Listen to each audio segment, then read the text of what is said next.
Hello friends, today, oh my goodness, do I have a big list of questions that you should be asking new construction builders if you are buying a new construction home. Obviously, I don't know why you would call them and ask them questions if you weren't, but I see way too often buyers, if they're working without a realtor on new construction, would just sit down in front of the sales rep and just nod their head to everything and anything that they say and barely ask any questions outside of when will the home be done. There is so much that you need to know about how a builder is going to go to work for you. Keep in mind, a sales rep of a new build does not represent you. They represent the builder. Their literal job, quite literally, exactly literally, their job is to work on behalf of the builder and get them the best price and terms possible. Not always, but to your disadvantage sometimes. And I'm not saying new construction reps are bad by any means. They're lovely people, they're great. They're just doing their job, which is to get them the best terms, and they're not so concerned about you getting the best terms at all. So here are the questions to make sure that this home you're buying is actually the right home for you. And get ready, I'd have a pen and paper because this is a long list. But it's a list that can save you dozens of thousands of dollars, if not hundreds of thousands of dollars in heartache by accidentally getting into a process that wasn't right for you. So here we go. Number one, what is the base price? What is the base price of the home? Now, you could be saying, I see the base price of the home on the paper or the website. Those base prices can change rapidly, so you want to make sure that that price is still the price. Number two, what is the lot premium of the home? The base price is the home. The next choice you make when decide after you choose the model of the home is where in the community do you want it. The better lots, the better spots in the community have a higher premium. Like if they have mountain views or they're closer to the amenities, closer to the mountains if you're here in Denver, or have mountain views. I've seen lot premiums be like $3,000 for a non-ideal lot, up to 30 to 40 to 50 grand for a more ideal lot in the same community. So you want to ask, what is the lot premium? What's your lot premium range? The next question you want to ask is, do the lot premiums go up as well? Not only do they increase the prices of the home, but sometimes they will increase the lot premiums as well. So you want to ask them, hey, what are your current lot premium ranges and how often do you increase the price of the lots? Third question you want to ask is, what is your schedule for increasing the price of the homes? Normally it will be every month or when they release a new phase of lots that are available. Usually those coincide to be the same time every month they do that, but just to have in your notes how often they release the price of or how often they increase the price of the home. Next up, what is the typical finish cost for this model home? Hey, I'm interested in model 1, 2, 3. I know I'm gonna have a few chances to upgrade the home. Typically, what's the percentage of increase? Is it 10 to 20, 20 to 30?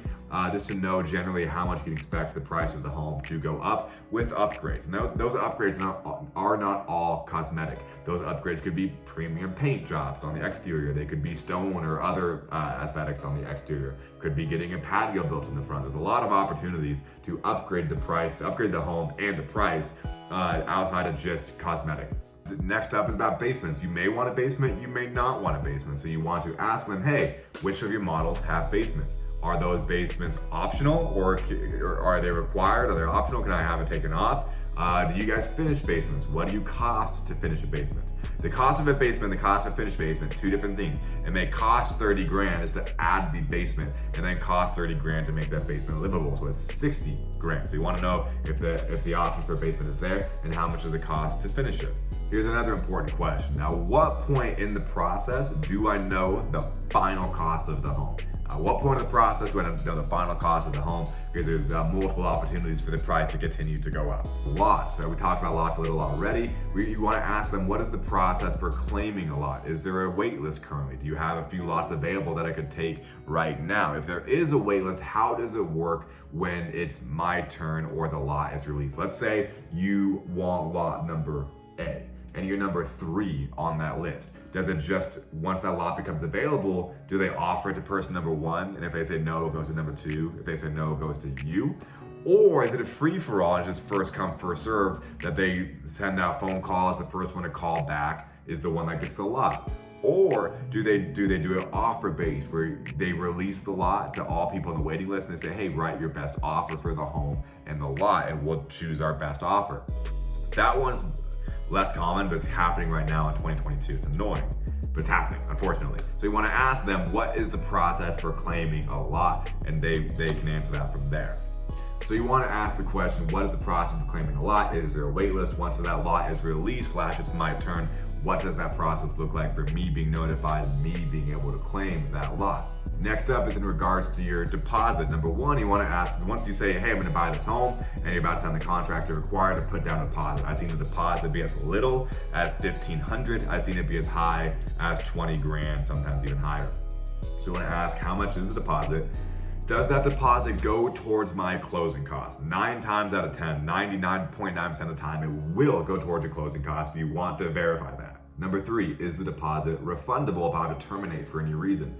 Number 4, if it's non-refundable, when does it become non-refundable? The moment I give it to you or later on through the process? Last thing on the deposit is you want to ask them, is there ever a point in time in the process where I'll be asked to put more money down before closing day?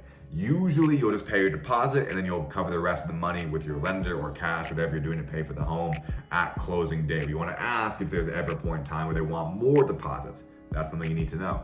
Next up, financial incentives. A lot of the times they will be working with their own in-house lender and they will offer you incentives to work with that lender, such as covering $5 grand of closing costs, a certain interest rate, they'll cover your appliances. Ask them, what are your current incentives? Real quick, the incentives usually will sound pretty amazing, but still get a quote from an independent lender. It will not ding your credit as long as you submit your applications within 2 weeks of each other, because a lot of times the new build lenders will offer you super cool incentives that seem amazing, but they inflate your interest rate, they inflate your other closing costs, they manipulate other parts of the deal so they make more money and you're just fixated on the incentive. Not always, I'm not calling them bad people, it's just how the business goes.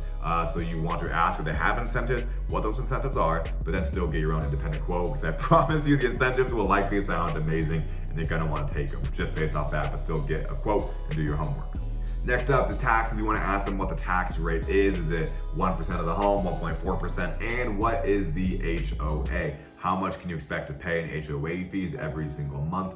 And you want to ask them, what does the HOA cover? What does it not cover? I would also ask the builder, what other communities in the area have they built? And then go tour those communities. Go look at the communities. If they built one that's like 5 or 10 years old, that's a great community. Go look at it, see how their communities stand the test of time. Are the trees still alive and well? Are the homes holding up? Or are the paint starting to chip? So you can see where other communities they've built and go take a driving tour of those to see how they've done over the years.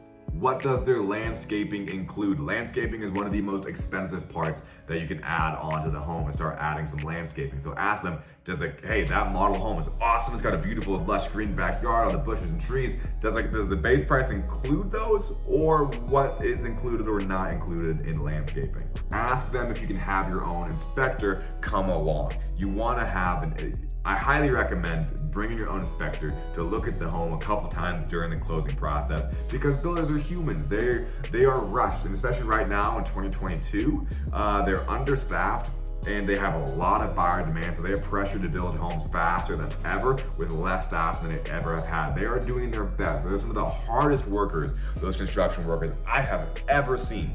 But they're human beings just like all of us. If any of us were put in a condition saying, hey, do this in half the time with half the people there to help you, we all could and likely would make mistakes, which is why you want an inspector to come along, a third party to find those mistakes, and to also ask the builder, if my inspector finds things wrong, will you fix those? What warranties do they cover? How long is the roof covered for? Are the appliances covered for? The home warranty. The homes come with a lot of warranties, and you want to get an itemized list of exactly what warranties it comes with and how long those will last. What will they do if they have to miss their completion date? They will give you about a 2-month range at the beginning of the process, saying, hey, it'll be done, October to December, cool. And then you get closer to it and they say, hey, we know we said December, but we actually need January. So ask them what happens if they have to push their closing date. Most new construction contracts, they put in there that they have up to 2 years to complete the build. So likely that's gonna be their answer, saying we have the right to push it back as long as 2 years. That's probably gonna be their answer, but still worth asking. Ask them if a week before closing, you can do a punch list walkthrough, where you walk through the home a week before closing and look at everything wrong with the home that needs fixing. Hopefully, and usually it's gonna be nothing major, but saying, this small thing, this small thing, this small thing, they all need to be done before closing. And that's the punch list for them to fix up before you close. So you wanna ask them, because a lot of times they will just let you do a final walkthrough like the morning of closing right before you close. And then you may find those things wrong, make that list up, and then to go buy the home and close it, and then you're living in there, moving into it. And once you do that, once you've closed on it and paid for it and moving in, you're gonna be low on the priority list to go fix those small things when they have other whole homes to build, as opposed to the small things in your home that need fixing. So you wanna ask them if you can do it a week before closing to make sure those things get done, and not just doing the final walkthrough. And also ask them if a week before closing you make that list and closing day comes and you do your final walkthrough right before closing, if those items are not done, what is the process and can you push closing back? The last thing to ask them is how often can you come see the home throughout the building process. A lot of times it's usually 4 main meetings that you're gonna go back to the community after you sign the contract. In between signing the contract and you buying that home, you're gonna go back to that community 4 times. Ask them if you can come back several times, or just come back as much as you want, or do you need an appointment to come back? Because I highly recommend going to that area and walking through your home at least once or twice a month to show that you are there, that you care, and that they need to pay attention to your home. I'm not saying go there with the intention of making their life miserable and being a jerk and saying, hey, you better work hard on my home because I'm watching you. No, your presence there is enough because no one else does this. So your presence there, being there, will make them have their shit together. They're not going to leave garbage in the home. That could potentially cause damage to the home if left there for long periods of time. So ask them how often you are going to be coming back for their process, but ask them if you are able to come back whenever you like, because the answer should be yes.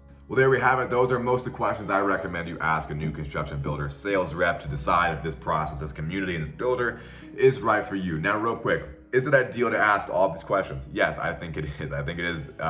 All these questions are worth asking. If you're like, oh my goodness, that is too much to write down, too much to remember, pick the ones that are most important to you and start there. Or you can just work with an experienced realtor who knows these questions to ask. Thank you guys for watching the video. Once again, Torrey Drake. You can hit me up using my information below. I would super duper love to be of service to you. So yeah, reach out if I can be helpful in any way. Please consider subscribing to the channel. Cliche to ask, but hey, who doesn't want to hear more of my voice, right? Or see more of my face? So I appreciate your time. Thank you for watching. Take care and have a great day.